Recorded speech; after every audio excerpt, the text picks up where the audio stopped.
गणेश भगवान ने क्यों लगाई विवाह पाबंदी। दोस्तों, यह बात तो सभी को पता है कि गणेश भगवान का मुख हाथी का है और एक दांत टूटा हुआ है। इन्हीं दो कारणों की वजह से उनका विवाह नहीं हो पा रहा था। इस बात से गणेश महाराज अक्सर नाराज रहा करते थे। एक दिन एक देवता के आग्रह पर विनायक जी उसके विवाह में अपनी उपस्थिति दर्शाने गए थे। विवाह स्थल पर पहुंचने के बाद कुछ देवताओं ने मिलकर गणेश भगवान का समय पर विवाह न होने के कारण उपहास किया, जिससे गणेश जी बहुत ही अधिक नाराज हो गए।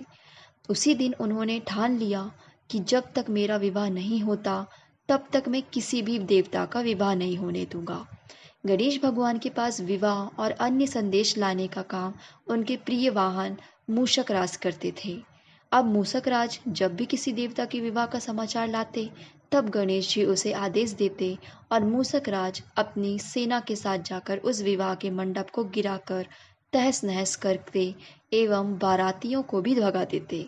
इस तरह गणेश जी और मूषक राज की मिली भगत की वजह से किसी भी देवता का विवाह नहीं हो रहा था। गणपति जी के व्यवहार से तंग आकर सभी देवी देवता भगवान शिव और माता पार्वती जी के पास पहुंच गए और इस विकट समस्या का समाधान मांगने लगे।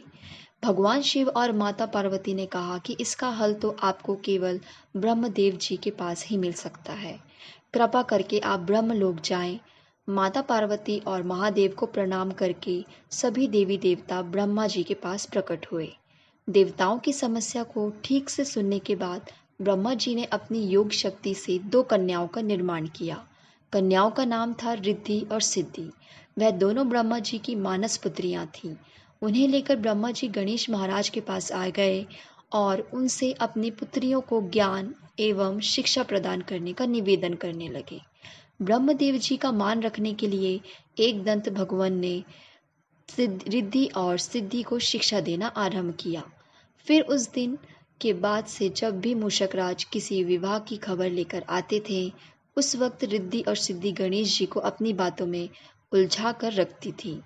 इस तरह गणेश जी का ध्यान किसी और विषय पर रहता और दूसरी तरफ देवताओं के विवाह संपन्न हो जाते। एक दिन बुद्धि के देवता भगवान गणेश जी को यह बात के समझ में आ गई, लेकिन उनके क्रोध में आने से पहले ही ब्रह्मदेव अपनी दोनों पुत्रियों के साथ वहां पर प्रकट हुए। रिद्धि और सिद्धि को सामने देखते ही गणेश जी का क्रोध बढ़ने लगा, किंतु विनायक जी के मुख से कोई भी शब्द निकलने के पहले ही भगवान ब्रह्मदेव ने कहा, हे गणेश जी, आपने स्वयं ही मेरी पुत्रियों को शिक्षा दी है और अब मुझे इन दोनों से विवाह योग्य कोई वर नहीं मिल रहा है। मेरी आपसे विनती है कि आप ही रिद्धि और सिद्धि से विवाह करके मुझे धन्य कीजिए। परमपिता ब्रह्मदेव जी की शांत वाणी सुनकर गणेश जी का क्रोध शांत हो गया और वह उस विवाह प्रस्ताव के लिए हंसी खुशी राजी हो गए।